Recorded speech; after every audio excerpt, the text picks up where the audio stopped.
as you know, martial arts business owners, we look at ourselves as martial artists that own a business. And I think the schools that kind of, go from that good to great and really have built financial success are the ones that really hone in their numbers, and they consider themselves an entrepreneur or a business owner that owns a martial arts school.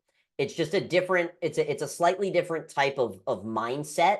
And I think especially in the jujitsu world, more so than the karate and taekwondo world, just because jujitsu just hasn't been in the States as long. There's just still a lot of people that are operating their BJJ school as, like a passion project. And I know that when I got really serious about tracking my numbers, one, it can hit you in the gut and it can really hurt. Zoom has this setting now that when I give thumbs up, a little bubble pops up apparently. Um, so one of the stories I used to tell myself is that I wasn't good at math. I was a pretty good student growing up, but if I ever got a B, never got a C on my report card, but if I ever got a B, it was in math. So I had this like story that I kept telling myself that like, oh, you're not good at math. If you're telling yourself that story, I'm here to tell you to stop telling yourself that story. You are great at math. And the cool thing is, you don't need to know some crazy calculus or algebra. You just need to know basic functional math. And if you got a calculator, right? Teachers always used to say, you're not going to be walking around with a calculator. Well, yes, I am. And if it is a little bit harder for you to figure out, you can now use ChatGPT, plug the numbers in, and it'll spit out the answers for you as well. Okay. So we're going over the main marketing and sales KPIs that every school needs to be tracking. Okay. So if you are not tracking these numbers, my goal for you is by the end of the session, you see the importance of tracking them. Okay. Where is my,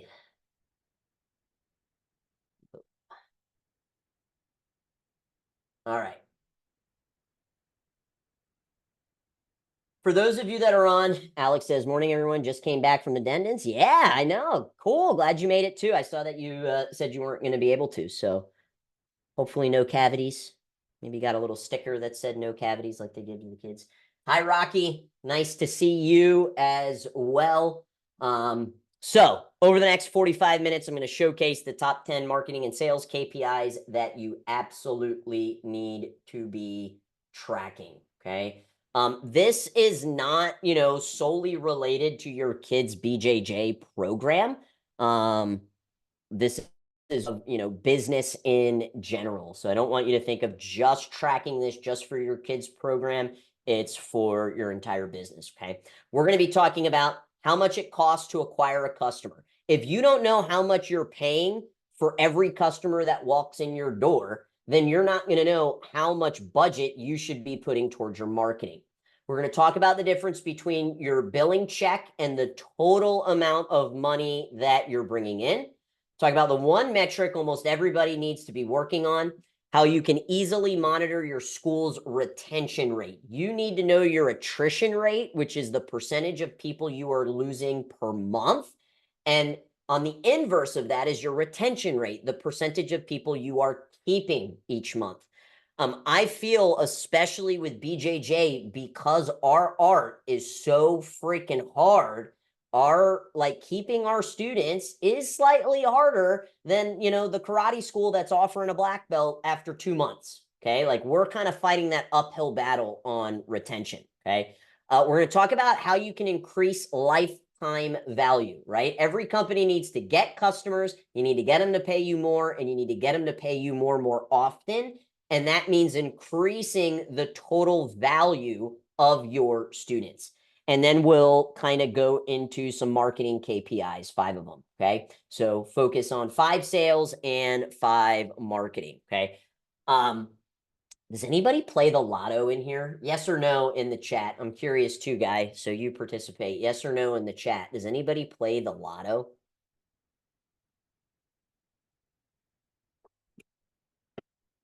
Occasionally. I'm one of those people that every time I drive by the billboard, I start like you see 350 million Powerball, and you start dreaming about like, what it would be like. And then I just tell myself to stop because I don't play, so I can't win. So Melissa says occasionally, Guy says no. All right. So, there's this interesting statistic that says 70% of lotto winners lose or spend all of that money in 5 years or less. I was listening to a Dave Ramsey podcast where this guy, he was 50 years old, and he called in and told Dave that they hit the lotto. They ended up winning like $25 million, and he hadn't told anybody in his family for nearly a year. And the reason why he didn't want anybody to know is because of this statistic that oftentimes, like people will come knocking on your door. And besides like the extravagant spending and not accounting for taxes, these lotto winners are losing it because they just don't know how to handle money properly. If you don't know how to properly handle your martial arts school at a $10,000 gross revenue, you're not going to know how to do it at 50, and you're not going to know how to do it at 100. Okay. And this is why you've got to get your numbers under control. And the training today is going to help you kind of develop these skills, so you can be able to manage more. Okay.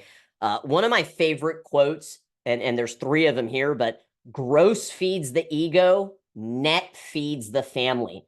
I don't care if your martial arts school makes $100,000 a month if you have $99,000 worth of expenses. Okay. And this is why active count is such a vanity metric, because I know plenty of schools that have 200 students that make more money and are more profitable than schools that have 300 students. Okay. So gross feeds the ego, net is what feeds your family, your profit. Revenue is vanity, profit is sanity. It's another quote. And wealth is not the same as income. Okay. So when you track the important numbers in your business, you're going to be making sure that you're feeding your family and you're not feeding your ego. Okay. I say it a lot. If you've ever been on other trainings with me and webinars, that, math is the path. And my ultimate goal for you, because we love jujitsu and we love being martial artists, we have an emotional attachment to our business because it's also our passion. And what I don't want you doing is making emotional decisions. I want you making data-driven decisions. Okay. And when you are tracking the numbers, you're going to have what you need in order to make a data-driven decision. Okay. One example I always like to say is my program director, Anna. She was working, for us. She's been with the company for 6 years now, but this was earlier on in her stages of working at Gracie Pack. And she would make comments like, all of the parents are complaining about us raising the parent night out pricing. And I'd say, Anna, what are the names of the parents? And she'd rattle off maybe 2 or 3 names. Okay. Well, out of 300 families, if 2 or 3 people are complaining about a change, I don't care. That's expected. People don't like change.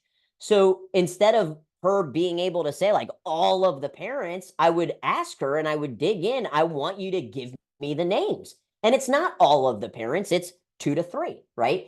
If you feel like you're losing all of your students, but you don't know your actual attrition number, because when your student count gets higher, you're automatically gonna lose more students. And it's not the number of students we need to be keeping track of, it's the percentage of students. Okay. Because if you have 500 students, you're going to be losing more than the school that has 100. But if we focus on the percentage, then we can make better data-driven decisions. Okay. So when you do this, you'll be able to improve your operations. You'll be able to retain more members and get more new members, and you'll be able to pay you more. Guys, if you are not making a solid living in your martial arts school, my recommendation would be to read the book Profits First. It's one of like the top 5 books I recommend new business owners to read, because oftentimes you pay yourself the scraps that are left over as opposed to paying yourself first. Okay. So we got to make sure we have a data-driven business. The most common metric that we all love to track, and I'm one of them. I'm not saying I'm not in this, crowd of people, but it's how many members our school has, right? It's the kind of number that people beat their chest over. Oh, I have 400 students, so my school must be better and making more money than the school that has 300 students. So having more members doesn't make you a more profitable school. Now, having more members does give you more at-bats for things like selling retail and private lessons and seminars. But a lot of these schools that, kind of gloat about having 400, 500, 600 students, and you see this especially in the BJJ and MMA world, because most schools are not charging what they should be, is that school that has this really high active count, the value of each student is actually very low. So we'll be talking about student value here in a second, okay? So you can grow your school by getting more customers or making those customers worth more. And that's what we're going to figure out today. So number one, cost of acquisition, okay? You need to be tracking, this is called your CAC, C-A-C, cost of acquiring a customer. So this number, if you add up everything, if you hired a marketing team, the ad spend, any software that is potentially associated with it. So in this example, let's say you're paying the marketing agency and their software to track everything $500, and you're spending $1,000 on the ad spend. Okay. Now let's say also you printed some rack cards because you wanted to put them in local businesses, and you donated $300 to your partnership in education relationship with the local school. That means you add all of that up, you're spending $2,050 for the month. Now, let's say that month you brought in 20 students. That means the cost to acquire each individual one of those students was $102.50. So now you can say, okay, it's costing me about $100 to acquire a student. Well, next month, I want to have 30 new students. Well, then guess what I need to do? I got to increase the budget. And I know if I'm acquiring at about $102.50, if I want 30 students, then it's going to cost me $3,165 in my marketing. And you can literally reverse engineer how much money you are spending with your marketing, all of it together, because it is an ecosystem. And now you can say, all right, we're going to have a $3,000 marketing budget. And if I'm averaging about $100, that's going to bring in about 30 new students. And most people just do not know how much it's costing them to acquire the customer. And if you know this number, you can figure out what your marketing budget should be. Okay. So if you are not tracking cost of acquisition, guys, all you're doing is adding up all of your marketing expenses and dividing it by the amount of students that you have, that you gain that month. Okay. Guy, anything you want to add to cost of acquisition before we move on to the second one? No, I think one thing that people get caught up on is like, well, this person who signed up this month was a lead last month. But that's not really the point, right? The point is to try to get a snapshot in time for this month, right? Yeah, they may have started on the trial at the end of last month, but they signed up this month, right? So it's just to give you a general idea of, how much money should you be spending and what that cost per acquisition is, so that have a general idea of how much to spend on a given month. Yeah, and it's a really great point. So to me, it's when the enrollment happens, right? Whatever the date of the enrollment, that's the month it's going to go into. And I know some people like to get a little bit more granular with this by asking, the student, how did you find out about us, right? Do you guys know what the answer typically people say is, how they found out about you? Most people are going to tell you Google. And the reason is it was probably the last place that they looked to get the phone number to call you. But what if they opted into your Facebook ad? What if they drove by your school and you had feather flags that said martial arts? What if they went into the local pizzeria and found the rack card? Okay. So this is why I'm more of a fan of putting it all together, because oftentimes your students have multiple touch points, right? If they go on your website and you have your Facebook pixel on there, and now they go on Facebook, they're going to see your ad and now they opt in. Well, that was 2 touch points. It wasn't just one. So I'm more of a fan, especially just because now advertising for a martial arts school is very different than 20 or 30 years ago, where really, 20, 30 years ago, you had the yellow pages and, you had like print marketing, and that was basically it. Okay. So this is how you figure out your cost to acquire a customer, a number you absolutely need to know. Is Buddy Week considered a marketing initiative? Yes. So if, really there's not many expenses associated with Buddy Week other than if you were printing out like 4x4s, right? So maybe you spent $30 on printing out 4x4s, you would put that in there. Okay. Great question, Alex. Okay. Next up, and I know Alex had asked this. I just did an entire webinar on this, so I'm not gonna spend too much time. If you guys go to the GrowPro website, growproagency.com, you can watch the webinar. I did it with Mike Metzger, and we did a full hour on this concept that your billing should never be more than 50% of your total gross revenue. So your billing check are your auto drafts, right? The monthly payments that are automatically going to come out from their credit card or debit card. So if $20,000 is on auto draft, that means that should only be half of the total gross revenue, the total amount of money that your school is bringing in. So if your billing's at 20, your total gross revenue should be 40. If your billing's at 15, your total gross revenue should be 30. If your billing's at 10, your total gross revenue should be 20.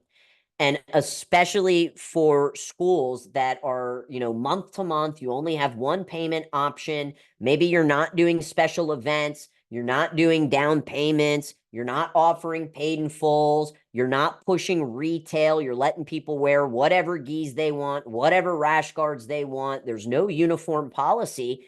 Then that number is going to be very, very difficult to hit. In the webinar, I walked through this revenue expansion blueprint that breaks down 2 schools. A school that's got 100 students that's charging $150 that isn't doing things like down payments, doing paid in fulls. They don't have upgrades. They're not renewing people. It just auto renews. They're not packaging retail. They're not pushing special events. And then a school that does. And it's a very, very eye-opening experience. It's something my mentor, Mr. Metzger, took me through back in 2015. Because when I came on board with Maya, our billing check was probably about like $28,000, $29,000 a month. And our total revenue was like $32,000 a month. And, his lesson was like, if your, billing check is almost 30,000, you should be bringing in 60,000. And I was like, there's no way. And he's like, grab a pen and paper. Let me walk you through it. So there's a full training that you guys have access to. If you really want to learn how to like reverse engineer how to ensure that your tuition is only 50%. But the one thing I want you to remember is there's only 5 ways for you to make money in your school. And those are the 5 profit centers.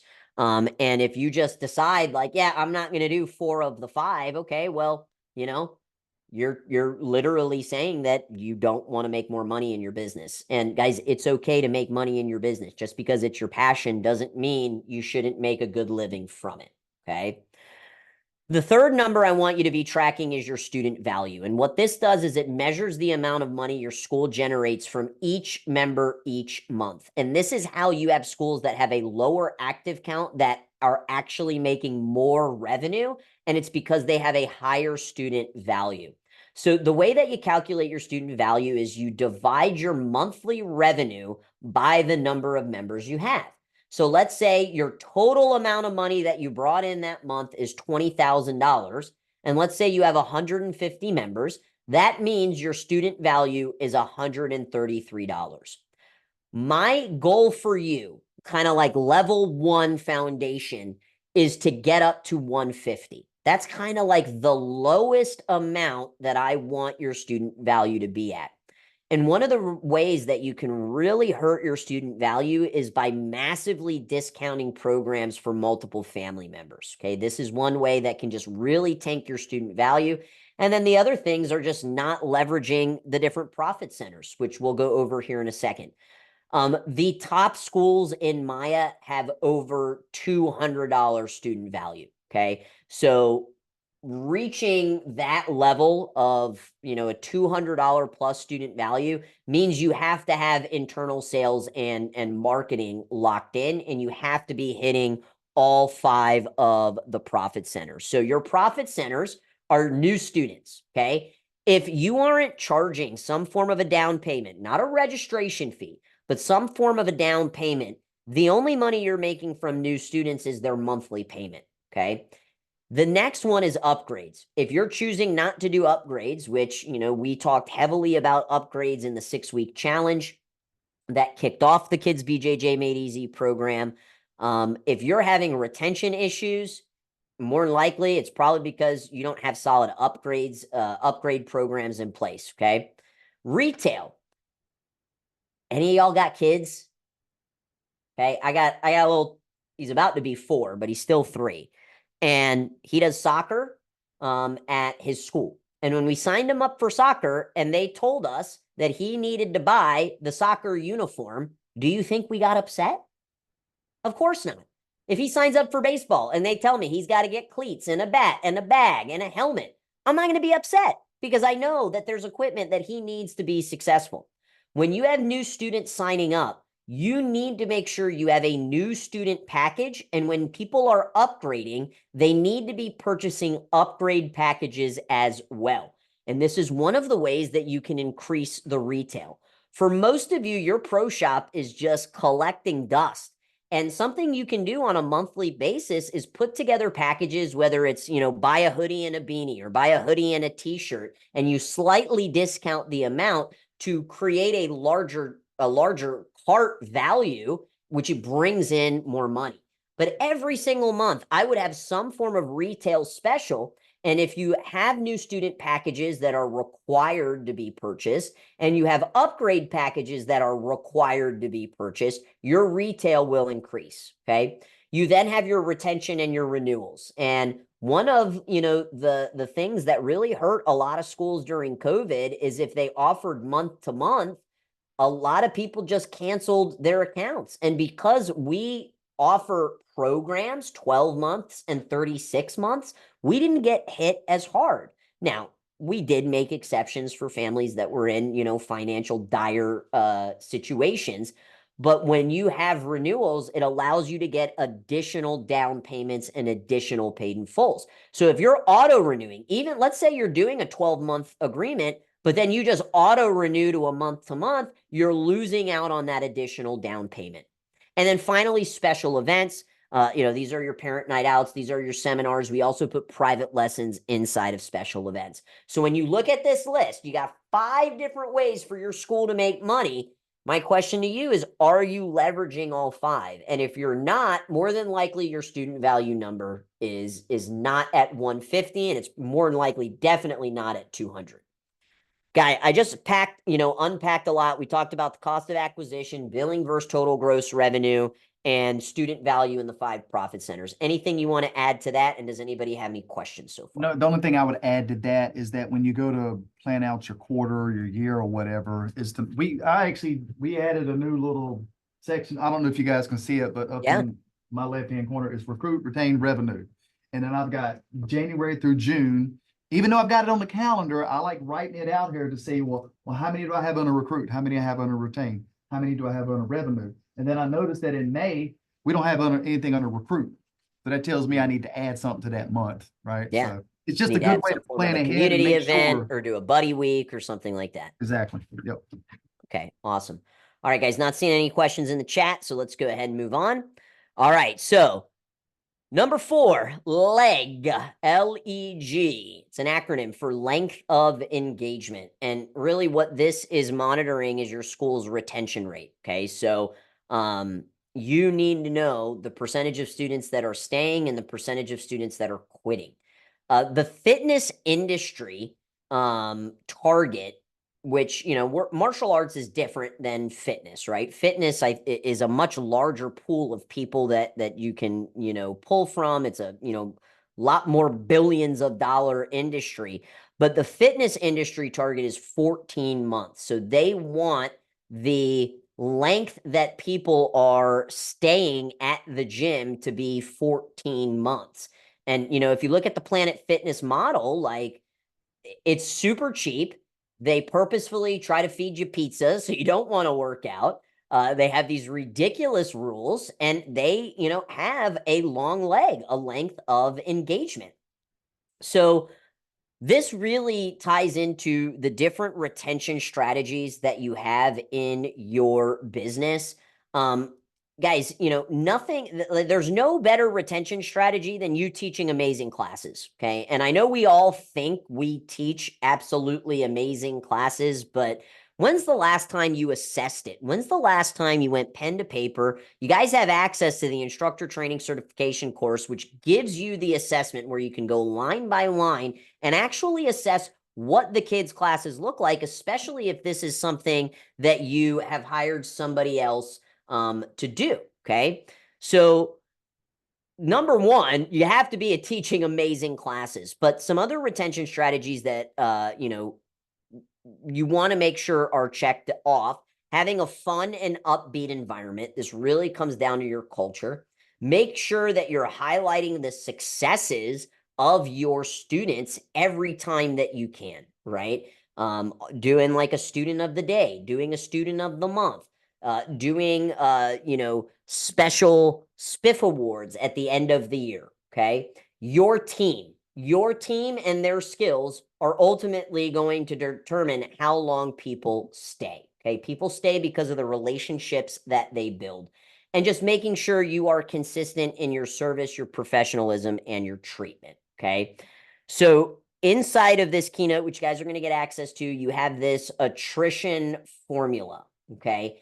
And the attrition formula will walk you through figuring out what your percentage of lost students is each and every month.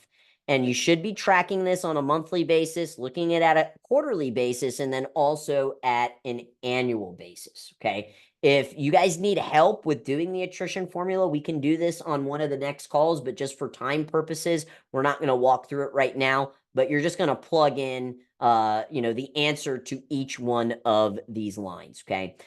Average in the martial arts industry is 5%. So if you have 100 students, if you have an average attrition, you're losing 5 students a month. So if you're only enrolling 4 students, you're going backwards. If you're enrolling 6 students, you're only adding 1 new student a month. Okay. So you got to figure out what this percentage is. And it's pretty insane, because if you can just improve your attrition by 1%, if you can go from 5 to 4 or 4 to 3, you're literally adding tens of thousands of dollars to your bottom line. Okay. Alex says, sorry, I missed that part. If a student's done with their 12-month contract, so we call them agreements, not contracts, what's the recommendation? Do another 12 months.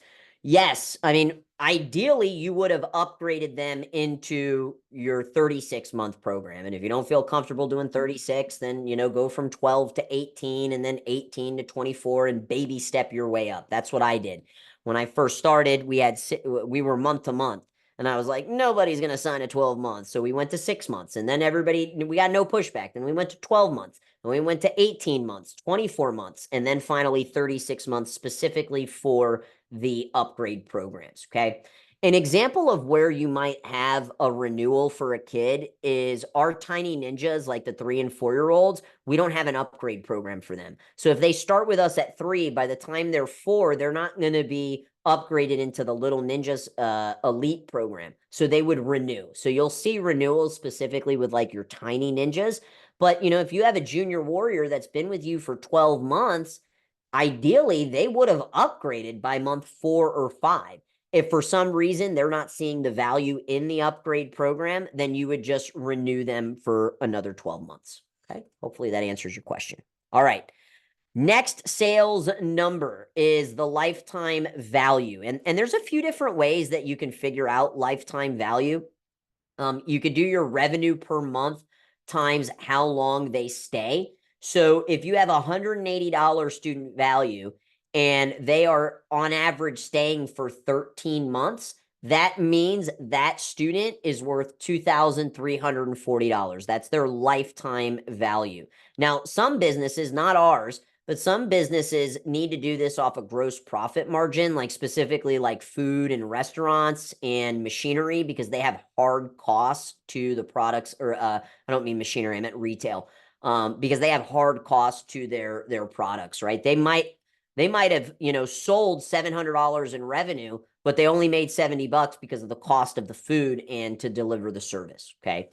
Most of the CRMs, Guy, correct me if I'm wrong, but I believe Spark will show you the lifetime value of your students. Is that correct? Yeah, I'm pretty sure that's up under that new I forget the term. They have a new stats, ultimate stats, I believe is what Okay. it's called now. You can see it under there.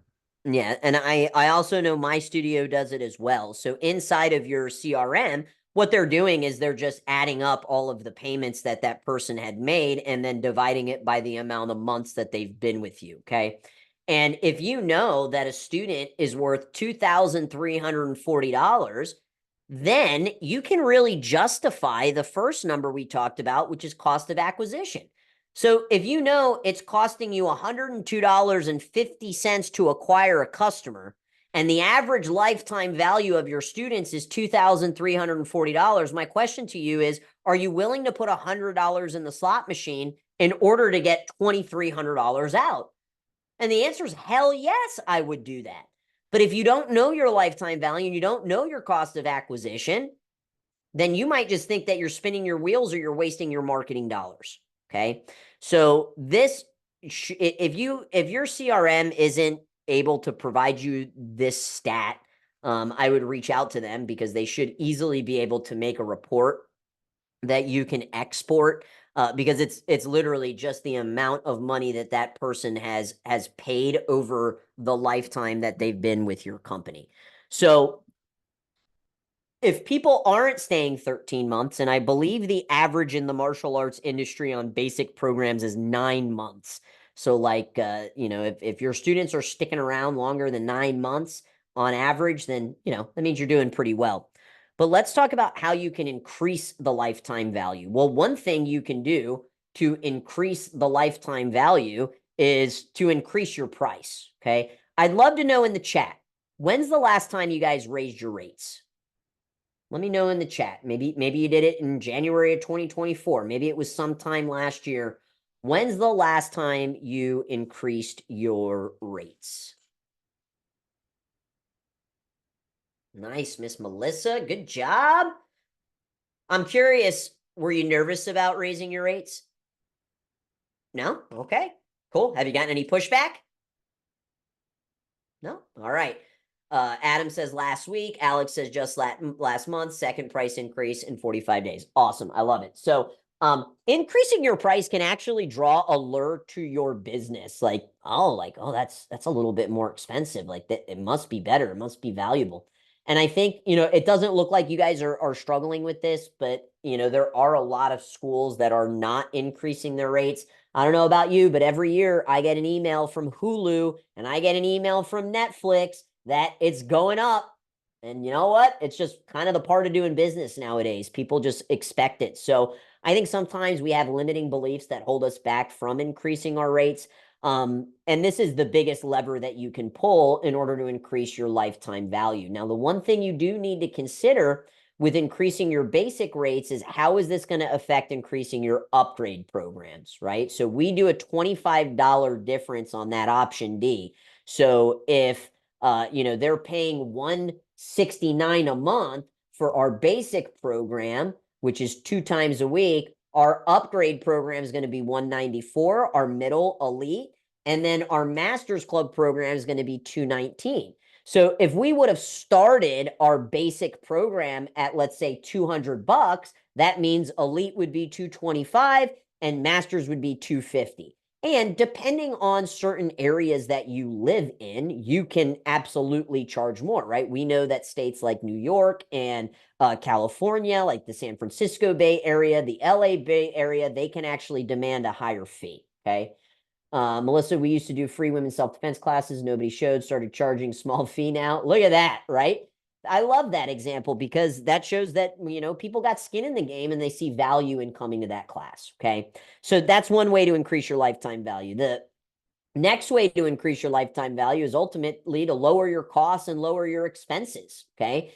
If you are not doing this, guys, on a quarterly basis where you're looking through your bank statements, you're looking through, the things that you're spending money on, you need to. All right. Because another way you can increase it is by lowering your the cost of what you're spending money with products and services. Number 3 is increase the purchase frequency. So getting people to buy and buy again. And this is ultimately where your profit centers come in and the importance of doing special events. Guy just shared behind him up on that calendar, they've got the 3 R's, and every single month they want something for recruiting, something for retention, and something for revenue. And this is going to ensure that the purchase frequency, Guy said they're doing an in-house tournament this month. Well, that increases the purchase frequency, the amount of times people are swiping their credit card in our business, okay? Number 4 is to upsell people. This is really where the upgrade programs come into play. You're selling the same thing, but a more valuable version of it, okay? Number 5, cross-selling. So this is kind of where like packaging comes together. So if somebody buys a hoodie, could you suggest them buying a beanie? Right? Like, oh, it's cold. For those of you like up in the northern states, it's really cold. So, somebody wants to buy a hoodie to stay warm. Oh, well, how about you add on a beanie? If somebody purchases punch mitts or tie pads or some type of striking target because they want to practice at home, could you cross-sell them a private lesson so you can teach the parents how to hold the punch mitts for the kids? So cross-selling really is just the next natural need that the person's going to have as a result of their first purchasing decision. And then finally, downsells.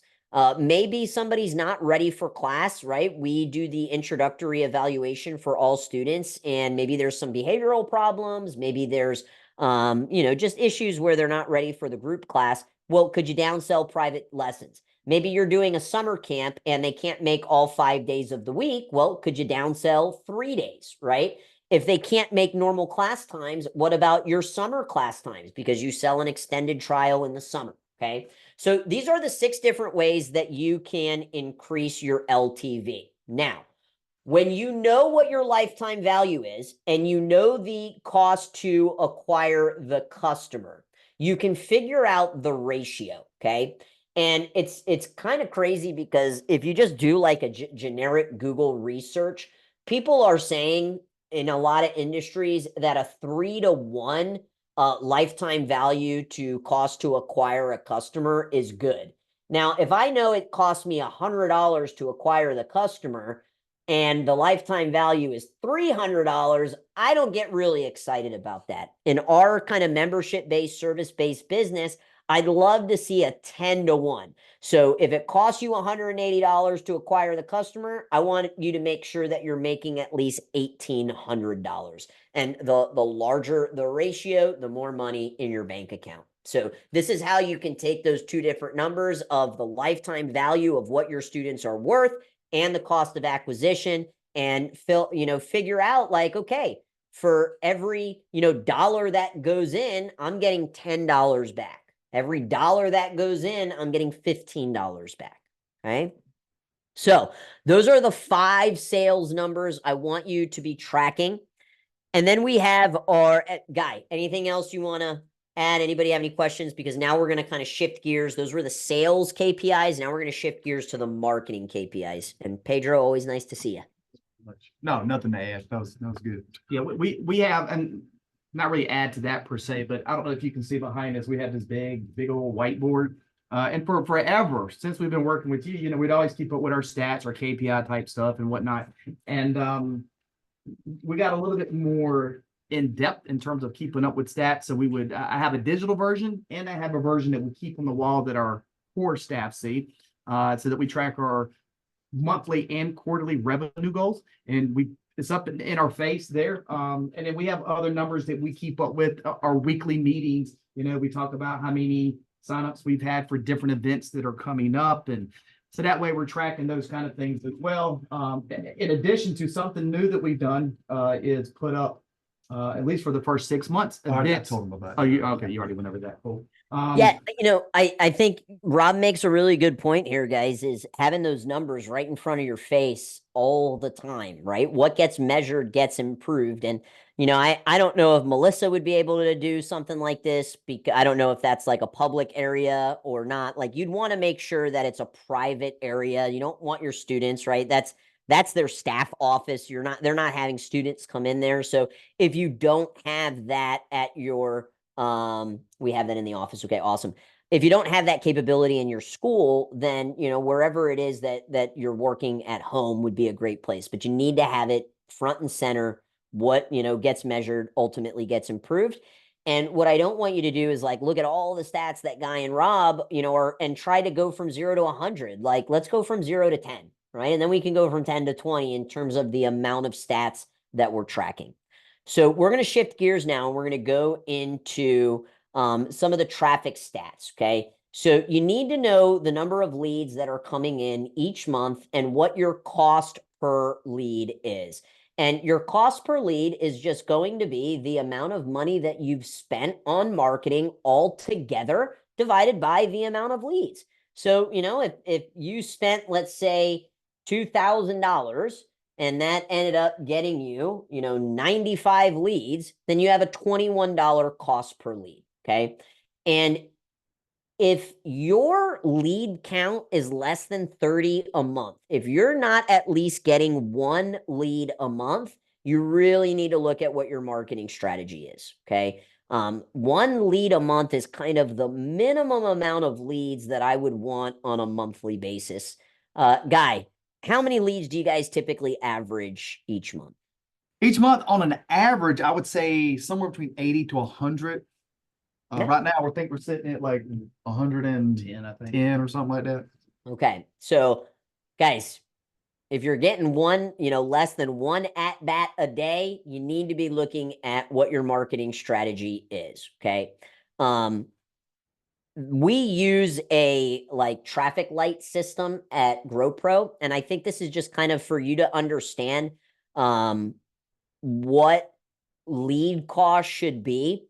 And it really depends on the platform. If you're advertising on Facebook, you're typically going to get lower cost leads than if you're advertising on Google. And it's just because Google is intent based. If somebody's going on Google, they're searching for martial arts in Tampa, like they're ready to buy, versus Facebook is interest based and we're kind of planting the seed. But the color system that we use at GrowPro is if it's a $0 to $10 cost per lead, we call that a super green account. And that's really, really good. 10 to 20 is good. 20 to 30 is yellow. 30 to 40 is orange. 40 to 60 is red. And then anything over a $60 lead in the martial arts industry, we call WTF, which you can figure out what that means on your own. Out of all of our clients, about 2.7% of our clientele have WTFs, okay? So when you're looking at your cost per lead, you can kind of use this based off of the data of us running, literally millions of dollars in ad spend. If you're a lawyer and you're getting leads at 80, 90, 100, $150 a pop, you're probably really happy, but it's just due to the amount of money that a lawyer could make off of one single lead versus the amount of money that we could make, right? If you're tracking your lifetime value and you know that, hey, this lead could potentially turn into, $1,800, you might be willing to pay a little bit more for your lead. So you need to be tracking the number of leads and the cost per lead. Then the next one is the lead to appointment ratio. And if you're doing a free offer, it should be around 50 to 60% of the amount of leads that you're booking appointments. If you require people to pay money before they can come in and book an appointment, meaning they've got to like click on a link and purchase like a 4-week trial for $49, whatever you're doing, then your lead to appointment ratio is potentially going to be a little bit higher. In order to get the lead to appointment ratio, the follow-up on the timing is the most important, okay? Speed to lead is the name of the game. If you're running Facebook ads and a prospect clicks on your ad and gives you their information, Guess what's going to happen the next time they go on Facebook? They're going to see your competitors' ads because they're now put into an audience of people that like to click on martial arts ads. So if they're, filling out a lead form for me and they're filling out a lead form for my competitor, I better make sure that I'm following up faster. Okay. So the follow up on the timing and the consistency is super important. The phone script that you're using, if you don't have some form of a phone script, which we've gone over in the past, like you need to, and I don't want somebody reading off of a script, but I want them to understand the concept of the script. Okay. And then you have your scheduling availability, right? If you don't have a lot of availability for new people to come in, it's going to be really hard to turn those leads into appointments. Okay. I did a full training on best practices for lead response management. Again, it's on the GrowPro website. If you feel like you're getting a good amount of leads, but not a good amount of appointments, my recommendation would be to watch this training. It will solve it for you. Okay. Next traffic stat is appointment to show. So the amount of appointments that we book, we want at least 70% to show. If you have a paid trial offer where somebody's got some skin in the game because they gave you money, then it should be higher than 70%. But if it's a free offer, 70%, there are lots of automations that you can leverage to help nurture that appointment and get them to show up. You should absolutely be making confirmation texts, confirmation calls. And if you're still struggling with appointments to show, then you might want to consider going from a free offer to a paid offer. Some of the things that we do when somebody books an appointment with us, they get this automated picture where the person's name shows up on this whiteboard. So it's custom to the prospect's name. It's kind of, just a really like wow factor. We also send them an automation to a welcome video, which is like a quick tour video that explains when they come in, what's going to happen. Because if I tell you when you come in, ABC is going to happen, and then when you come in and I fulfill on ABC, I've built trust with you. And that's what we need in order to convert them into a student. Okay. And then we also have like confirmation text. We do like selfie style confirmation text messages, which just feels less automated and feels more custom. Okay. Then you need to know your show to close. So out of all the people that are showing up, how many are you actually enrolling? You must be at 80%. Okay. Here's school owners tell me all the time, Chris, just get them in my doors and I'll close them. Well, what's your closing ratio? So for every 10 people that book an appointment, that show up, that do an introductory lesson or class or one-on-one, you need to be converting 80% of them. Okay. And if you don't have an actual process to do this, like an enrollment process where we talk about the student, we're talking about how our program teaches the specific benefit that they're looking for. We pre-frame the upgrade, and then we present our program and pricing options. It's going to be really hard for you to step out of that role if you're the one still doing it. Okay. If your close ratio is less than 80%, you also need to audit what the intro lesson looks like. One of the big mistakes I see a lot of BJJ schools make, and especially in their adult program, but I see it in the kids program as well, is they just stick them in a group class. And I'm not saying you shouldn't do that. Nothing's going to build rapport better than a one-on-one. I mean, it's just that is going to build the best rapport. But if you are going to stick them in a group class, you need to make sure that you have a specific process that makes that person feel really special and isn't going to make them feel completely like a fish out of water. I mean, anybody trying jiu-jitsu the first time is going to feel like a fish out of water, but this is where you can assign storm team members or you can assign buddies in the class. You can have an assistant instructor pull them off to the side of the mat and go over some more beginner-friendly techniques. But you absolutely should be selling 80% of the people that show up for appointments, okay? I've got the 4-step enrollment process in here. It's got a breakdown of what each 4 of those steps look like that you guys will have access to. And then the other thing that I think is important to consider, Guy, you guys do a paid trial. What's your typical like bread and butter paid trial? I know you change the paid trial here and there, but what's the typical one that you do? The typical one that we do throughout the year is 2 weeks for $59. So 2 weeks for $59, okay?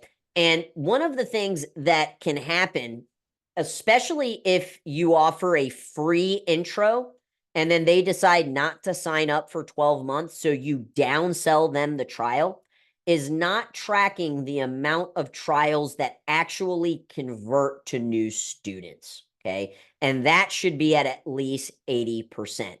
And one of the things you can implement to help with this are progress checks. So when somebody comes in and they purchase the trial, that first class when they come in, you need to get them on the calendar. And you need to get them on the calendar for a progress check. And it's just exactly that. You are going to be checking them, like checking in on the progress that the child or the adult is making. And we use 3 questions for the kids. It's, asking the parent, how are you enjoying the program? Second question, how's Johnny enjoying the program? Third question is, can you see how over time we can help Johnny improve his confidence or increase his discipline? Okay. And when we get yes, yes, yes, or yes, I'm enjoying it. Yes, Johnny's enjoying it. Yes, I can see the benefits over time. It's going to make the conversion from trial to actual student much more smooth. Okay. And the other things you want to make sure that you're building in is spotlighting and highlighting your students that are on trials. Okay. Alex says, do you recommend an incentive to close within 24 hours? Yeah, we typically offer $100 off of their down payment. So if it was $199 down, we'll drop $100 off. You could incentivize them depending on, what your structure looks like with a free uniform, private lessons, free parent night out, a free week of summer camp. But we'll typically do $100 off if they sign up within 24, 48 hours, their second class. If you do like a longer form trial, like a 4-week trial, then the incentive could be enrolling by the end of week 2. Okay. So those are the 10 steps. And you need to create a spreadsheet, guys, that have these 10 KPIs. This is an example of a spreadsheet that I used in my school. I also use it in the agency. So you'll have access to this. But the last thing I want to say on this before we open it up to any other questions is you need to be making 1 day a week your data-driven decision day. For me, that is Friday. I call it Finance Friday. Guys, I'm not... If I tell you I do something, I do it. If you look on my calendar, every Friday, 9 a.m., you're going to see finance. Let's go to the next month. Finance, finance, finance. Every Friday, I'm looking at my stats and I'm looking at my numbers. You need to pick 1 day a week. It doesn't need to be longer than an hour. Just schedule an hour in. And then at the end of the week, instead of waiting, if you're only doing this monthly, then you're not able to make decisions and change the course of where your business is going because the month is already over. You need to be looking at this at a weekly basis. If by the end of week 1, you've had 2 leads for the month, what do you need to do? You need to get more marketing out there. But if you're not looking at this on a weekly basis, the end of the month's going to hit and you're going to look at it and say, oh, I had 12 leads for the entire month. What happened? What happened was you weren't looking at it on a month-to-month basis, okay? I said this earlier, what gets measured gets improved. This needs to be front and center, and I get it. You didn't open your jiu-jitsu school to have to do math, to have to do spreadsheets, to have to track. But the schools that go from good to great are schools that make data-driven decisions and are tracking this. The most successful, the most wealthy people I know in my life have spreadsheet after spreadsheet after spreadsheet in front of them. Okay. Guy, anything you want to add? And then we'll open it up to questions. No, that was a fabulous job, Chris. Oh, I thank you. All right, guys. Any questions?